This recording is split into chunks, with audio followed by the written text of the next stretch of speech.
So நிறைய பேருக்கு doubt இருக்கு, வெள்ளைப்படுறது வந்துட்டு நார்மலா அப்நார்மலா வந்து காமிக்கணுமா இல்லையான்னு சொல்லிட்டு. ஸோ வெள்ளைப்படுறது வந்துட்டு எப்போ நார்மல் அப்படின்னா வந்துட்டு கொஞ்சமாக படுது, கொஞ்சமாக நீர் மாதிரி போகுது, பீரியட்ஸ்க்கு முன்னாடி இல்லை பீரியட்ஸ் முடிஞ்சதுக்கு அப்புறம், கருமுட்டை வளர்ந்து வெடிக்கிற டைமில் இல்லை சேர்ந்து இருந்ததுக்கு அப்புறம் வருது அப்படின்னா வந்துட்டு அது வந்துட்டு நார்மலாக வெள்ளைப்படுறது தான். அதுக்கு நம்ம எந்த ட்ரீட்மெண்ட்டும் தேவையில்லை.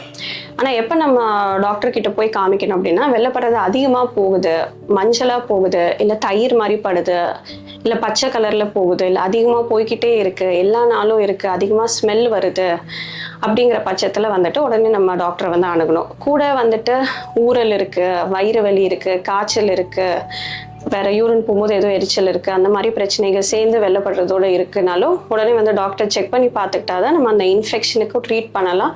வேற புற்றுநோய் மாதிரி எதுவும் இருக்கான்னு நம்ம செக் பண்ணி பார்த்துக்கலாம். தேங்க்யூ.